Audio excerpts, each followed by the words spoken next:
Aujourd'hui, le combat du panafricanisme continue, mais enchaîné avec des dettes illégitimes, car celui qui vous prête de l'argent fixe le prix de votre liberté.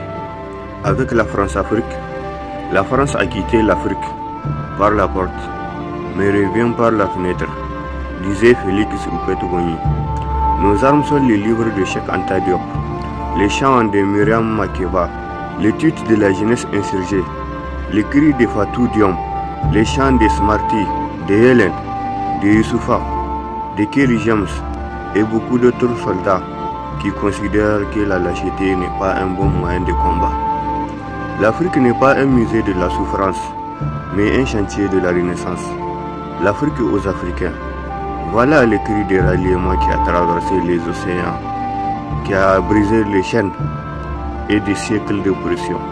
Le panafricanisme n'est pas une simple idéologie, c'est un ouragan de résistance, un poème épique écrit avec le sang des martyrs, une synthèse de toute l'élite pour la dignité noire.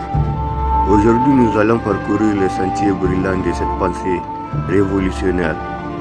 Des plantations ensanglantées au sommet des indépendances, en passant par les rues enflammées de Harlem, Accra et Kinshasa. Nous invoquerons les esprits de Marcus Garvey, de Kwame Nkrumah, de Thomas Sankara, de Patrice Lumumba et tant d'autres guerriers qui ont transformé l'espoir en armes, les rêves en manifeste, le désespoir en espoir, bref, le pessimisme en optimisme. Nous avons passé de la résistance à la renaissance, car Cheikh Anta Diop disait un peuple sans mémoire et un peuple sans avenir. Le panafricanisme est né dans les entrailles de la souffrance, là où les fers de l'esclavage tentaient de passer jusqu'au souvenir de la terre-mère. Mais comme le phénix, l'Afrique s'est réveillée de ses cendres. Tout seul l'ouverture en Haïti a prouvé que la liberté ne se mendie pas, elle se prend. Tout comme Aimé Césaire qui disait que l'indépendance et la liberté ne se négocient pas. L'Afrique saignait, mais son cœur battait encore sous le coup de fouet du colonialisme, comme du néocolonialisme. Ce qui nous a permis de passer de la révolte à la destruction de l'ordre ancien. Car les palais des rois sont bâtis sur des ossements. Qu'un vent de révolte les réduise en poussière. Leur pouvoir est un cristal et nos colères sont des marteaux. Le vieux monde tremble comme un arbre pourri. Une dernière poussée et il s'effondrera. Leurs lois sont des chaînes rouées. Un bon coup et elles se brisent. Nous ne demandons pas des miettes. Nous prenons nos richesses ainsi que nos responsabilités. Leurs prisons sont des cages, mais nous sommes des tempêtes à plumes. Chaque révolution est un coup de balai, et l'histoire aime les ménages. Leur argent n'est que papier. Nos vies sont encre et feu. Ils ont peur de la nuit, alors nous allumons des émettes comme des étoiles. Unis, nous sommes invincibles. Divisés, nous périssons, disait Kwame Nkrumah. Même si selon Marcus Garvey, un peuple qui ne connaît pas son histoire est comme un arbre sans racines. Son Universal Negro Improvement Association, INIA, a allumé la mèche de la fierté noire. Selon Web Dubois, le problème du XXe siècle est le problème de la ligne de couleur. Selon George Padmore, l'Afrique doit être libre ou le monde ne connaîtra jamais la paix.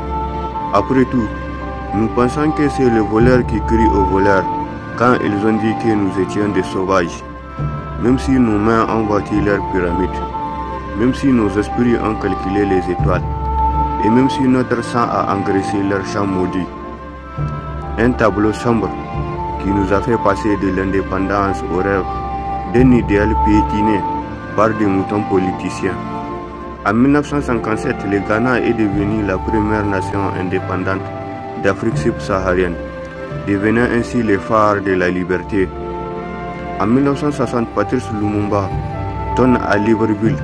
L'histoire dira un jour son mot, mais ce ne sera pas l'histoire qu'on enseignera à Bruxelles, car les drapeaux nouveaux flottaient comme des ailes d'aigle, brisant enfin la cage coloniale. Les impérialistes ont changé de masque, mais pas de stratégie, disait Thomas Sankara. Ils ont cru nous enterrer, mais ils ignoraient que nous étions des graines. Et maintenant nous poussons à travers les bétons de l'oppression.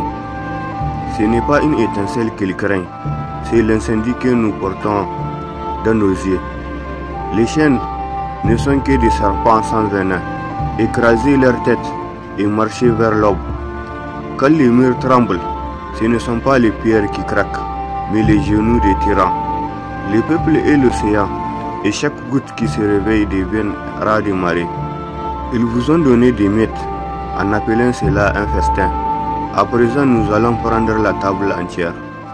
Les révolutions naissent dans l'ombre des cages, mais elles apprennent à voler avec les ailes des tempêtes. Le silence des opprimés n'est pas la paix, c'est le grondement souterrain du volcan. Nous passerons ainsi de l'appel à l'action au réveil des géants endormis. De vous, frères et sœurs, l'Afrique n'est pas pauvre, elle est appauvrie, disait Thomas Sankara. Une jeunesse qui lit et une jeunesse qui se libère. Notre monnaie doit être notre bouclier, notre marché, notre forteresse. Redonnons à l'Afrique sa couronne de récits, de danses et de savoirs ancestraux.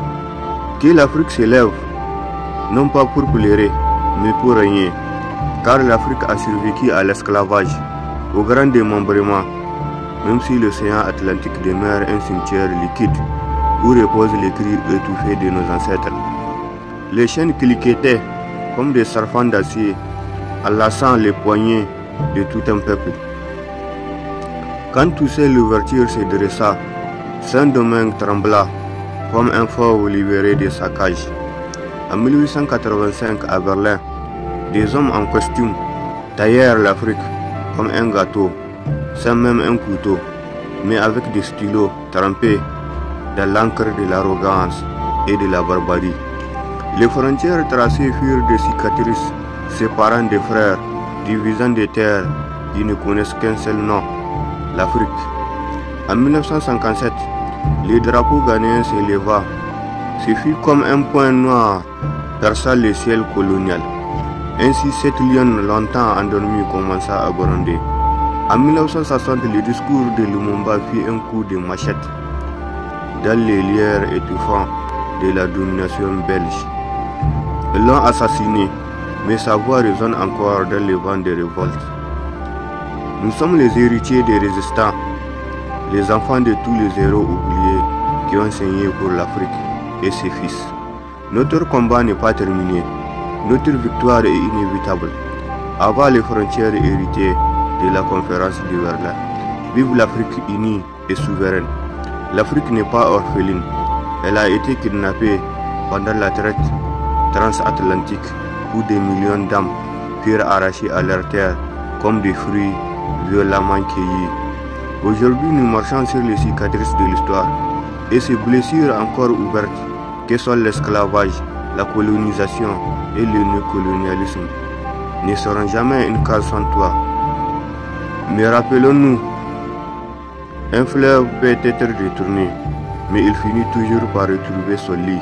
Au Burkina Faso, Sankara marchait si vite que le néocolonialisme trébuchait pour le suivre. Quand il brûla le dossier de la dette, la flamme éclaira toute l'Afrique. Le panafricanisme est un fait qui ne s'éteint pas. Il voulait nous vendre, nous coller, nous faire taire, mais nous sommes l'encre qui dévore des traités. Nous sommes les tambours qui couvrent le coup des canons. Et demain nous serons l'aube, tout en étant témoins d'éloges, d'actes révolutionnaires d'Harry Mayo et sacrifices pour la liberté algérienne. Un héros oublié en Algérie, un traître dans la bouche d'un pays dit des droits de l'homme. Un soldat qui a fait preuve d'un courage inouï face à l'oppression coloniale. Harry Mayo, un soldat qui a osé défier l'empire colonial français en détournant un camion d'armes pour les offrir aux maquisards algériens. Son geste du 4 avril 1956 fit un coup de tonnerre dans le ciel embrumé de l'Algérie sous domination française. Comme le disait son propre manifeste, ma place est aux côtés de ceux qui ont engagé le combat libérateur. Harry Mayo, un symbole d'unité algérienne, au-delà des origines. Mayo a brisé les barrières raciales en proclamant, je cite, « Je ne suis pas un musulman, mais je suis algérien ». Son engagement prouve que la lutte pour l'indépendance transcendait les clivages ethniques. Un message brillant dans une guerre souvent réduite à des oppositions simplistes. Son histoire souvent occultée en France reste un symbole de la résistance anticoloniale. Comme l'écrit Serge Castel dans Les Maquis Rouges, son geste était un acte de foi dans l'Algérie future. Pas l'Algérie qui se prostitue pour la France et les terreaux. Ils ont cru tuer un traître, ils ont créé un martyr. Son sang a coulé dans la terre algérienne, et cette terre un jour a fleuri libre, avant de courir à petit feu par des accords coloniaux.